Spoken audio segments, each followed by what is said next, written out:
గత పాలకులు రాష్ట్రంలోని లిఫ్టుల మెయింటెనెన్స్ పట్టించుకోలేదంటున్నారు మంత్రి నిమ్మల రామానాయుడు. రాష్ట్రంలో 1008 లిఫ్టుల్లో 355 అస్సలు పనిచేయడం లేదంటున్నారు. 489 పాక్షికంగా, 158 లిఫ్టులు 100% పనిచేస్తున్నాయని చెప్తున్నారు. రాష్ట్రంలో లిఫ్టులతో 8 లక్షల ఎకరాలు సాగవుతున్నాయన్నారు. లిఫ్టులు పనిచేయకపోవడంతో సగానికి పడిపోయింది సాగు.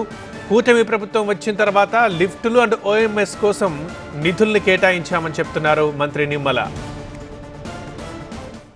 అదేవిధంగా ఈ లిఫ్టులు కూడా 5 సంవత్సరాల్లో కనీసం వీటిని ఓఎండం పట్టించుకోలేనటువంటి స్థితిలోనే రాష్ట్రంలో ఉన్నటువంటి లిఫ్టుల పరిస్థితి అన్ని కూడా ఈ రకంగా ఉన్నటువంటి స్థితి అధ్యక్ష. ఈ రోజు మనం చూస్తే ఆంధ్రప్రదేశ్ రాష్ట్రంలో మొత్తం 1008 లిఫ్టులు ఉంటే అందులో 355 లిఫ్టులు అసలు పని చేయట్లేదు అధ్యక్ష. అదేవిధంగా 489 లిఫ్టులు అయితే పాక్షికంగానే పనిచేస్తున్నాయి అధ్యక్ష. ఈ యొక్క 1008 లిఫ్టులలో ప్రస్తుతం పనిచేసేటువంటి లిఫ్టులు ఏంటంటే కేవలం 158 లిఫ్టులు మాత్రమే పనిచేస్తున్నాయి అధ్యక్ష.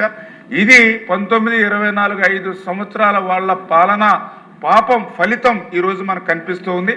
దీన్ని దృష్టిలో పెట్టుకుని గౌరవ ముఖ్యమంత్రి చంద్రబాబు నాయుడు గారు మా యొక్క 2-3 సార్లు దీని మీద ప్రత్యేకంగా రివ్యూ చేసి ఏదైతే ఈ యొక్క లిఫ్టుల ద్వారా 8 లక్షల ఎకరాల ఆయకట్టుకి సాగునీరు అందుతూ ఉంటే ఈవేళ ఈ లిఫ్టులు పనిచేయకపోవడం వల్ల సగంకే ఈ యొక్క ఆయకట్టు పడిపోయినటువంటి స్థితిని ముఖ్యమంత్రి గారు గమనించి ఏదైతే ఈ యొక్క టోటల్ లిఫ్టులు ఏవైతే ఉన్నాయో అందులో ముఖ్యంగా 611 లిఫ్టులు పునరుద్ధరించి దీనికి 595 కోట్ల రూపాయలు.